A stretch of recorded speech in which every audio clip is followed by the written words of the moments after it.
Hello बच्चों। आज मैं आप लोगों को क्लास 10th की डीओई की तरफ से जो आपको मिशन मैथमेटिक की वर्कशीट मिलती है ना, तो यहाँ पर मैंने 24 अगस्त की वर्कशीट लगा रखी है जिसमें आज हम डिस्टेंस फार्मूला ही करने वाले हैं, लेकिन एप्लीकेशन ऑफ डिस्टेंस फार्मूला करने वाले हैं। लास्ट क्लास में हमने डिस्टेंस का कंसेप्ट पूरा समझ लिया था, जो इससे पहले वाली डेट की वर्कशीट थी, चैनल पर अपलोड है, आप वहाँ से कर सकते हैं। चलिए आज की वर्कशीट में क्या है वो देखते हैं। तो केस 1 में कह रहा है 4 पॉइंट्स फॉर्मिंग अ क्वाड्रिलेटर। आपको पता है कि कहीं पर भी 4 पॉइंट्स होंगे, एक लाइन पे 2 से ज़्यादा नहीं होने चाहिए, तो वो एक क्वाड्रिलेटरल को फॉर्म करते हैं। अब क्वाड्रिलेटरल में आपके पास स्क्वायर हो सकता है, रोम्बस, रेक्टेंगल और पैरेललोग्राम। तो ये कब कब होंगे वो कंडीशंस यहाँ लिखिए। अगर चारों साइड्स इक्वल आती है, उनका डिस्टेंस प्लस डायगोनल का डिस्टेंस इक्वल आता है, तो वो स्क्वायर कहलाएगा। रोम्बस कब कहलाएगा? जब चारों साइड्स तो इक्वल आ जाएंगी लेकिन डायगोनल्स का डिस्टेंस इक्वल नहीं होगा, फिर वो रोम्बस कहलाएगा। अगर अपोजिट साइड्स इक्वल आ रही हैं और डायगोनल्स इक्वल आ रहे हैं, तो फिर वो रेक्टेंगल कहलाएगा। पैरेललोग्राम के केस में क्या होगा? अपोजिट साइड्स तो इक्वल आएंगी लेकिन डायगोनल इक्वल नहीं आएंगी।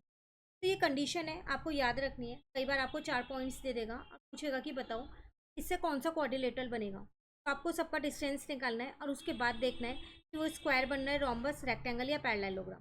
ठीक है, तो इन कंडीशंस को बहुत अच्छे से आप याद कर लीजिएगा।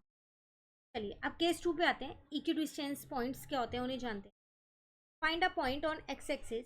एक्स एक्सिस पे एक पॉइंट है, वो आपको बताना है। Which is equidistance from A and B. Equidistance का मतलब होता है इक्वल डिस्टेंस। या ए के अकॉर्डिंग यहाँ पर करते हैं इसे। मैं मान लेती हूँ एक्स एक्सिस पे यहाँ पर वो पॉइंट है। जब एक्स एक्सिस पे तो ऑब्वियस सी बात है वाई की वैल्यू तो जीरो होगी, होगी नहीं होगी। ये पॉइंट वो पी ले लिया। इस पॉइंट के कोऑर्डिनेट्स आपको निकालने हैं। अब ए के कोऑर्डिनेट्स आपको ऑलरेडी दे रखे हैं, -2 और 5, और यहाँ पर है 2 और -3। अब वो कह रहे हैं कि ए और बी इस पी पॉइंट से इक्यू डिस्टेंस पे है, तो इसका मतलब ए पी जो है वो पी बी के बराबर है। दोनों में डिस्टेंस फॉर्मूला लगा दो। पहले मैं ए पी में लगा रही हूँ, -2 -x का होल स्क्वायर, 5 -0 का होल स्क्वायर। ऐसी मैं पी बी में लगा रही हूँ, x-2 का होल स्क्वायर, 0 + 3 का होल स्क्वायर। ठीक है, तो आमने सामने रूट है वो कट जाएंगे। यहाँ पर आ गया -2 -x का होल स्क्वायर और 5 का स्क्वायर। यहाँ आ गया x-2 का होल स्क्वायर और 3 का स्क्वायर। क्लियर है? Identity A square plus B square -2ab। लेकिन यहाँ ए ऑलरेडी माइनस का है, ये प्लस ही बन जाएगा। ठीक है, 5 5 जो 25। Identity A square plus B square -2ab plus का 9। एक्स स्क्वायर से एक्स स्क्वायर कट गया, 4 से 4 कट गया, ये 4x इधर आ गया, 9 को भी इधर ले आई, तो 9 इधर आके माइनस का हो जाएगा, प्लस का नहीं रहेगा। ये हो गया 8x, यहाँ पर आ गया 16,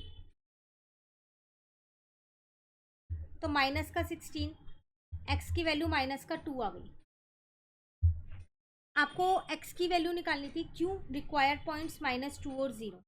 आपने यही तो लिया था पॉइंट के कोऑर्डिनेट x और 0, तो वो आ गए -2 और 0।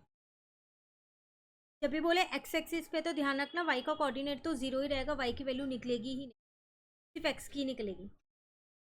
ठीक है, तो ये था आपके पास एग्जाम्पल नंबर 1। चलिए आते हैं एग्जाम्पल 2 पे। इससे पहले एक केस बता रखा है, कॉलिनियर और ट्राइंगल। देखो कॉलिनियर पॉइंट्स वो पॉइंट्स होते हैं जो एक ही लाइन पे होते हैं, और ट्राइंगल के पॉइंट्स तो एक लाइन पे नहीं हो सकते, है ना।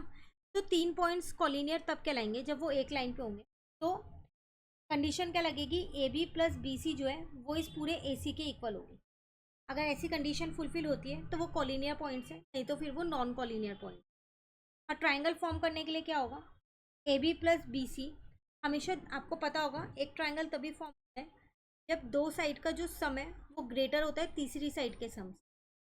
जैसे इन दो साइड का सम ग्रेटर होगा इस वाली साइड से, अगेन इन दो साइड का सम ग्रेटर होगा इस वाली साइड से, फिर इन दो साइड का सम ग्रेटर होगा इस वाली साइड, तभी ट्राइंगल फॉर्म्ड होगा।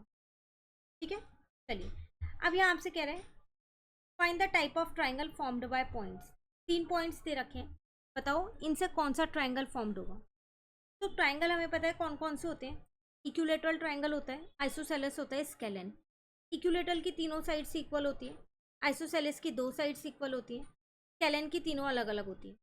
तो मैं क्या करती हूँ, डिस्टेंस फॉर्मूले की हेल्प से पहले टीपी का डिस्टेंस निकाल लेती हूँ, फिर पीक्यू का निकाल लेती हूँ, फिर टीक्यू का निकाल लेती हूँ। ठीक है, तो अब आप डिस्टेंस फॉर्मूले की हेल्प से इन तीनों के डिस्टेंस निकाल सकते हो।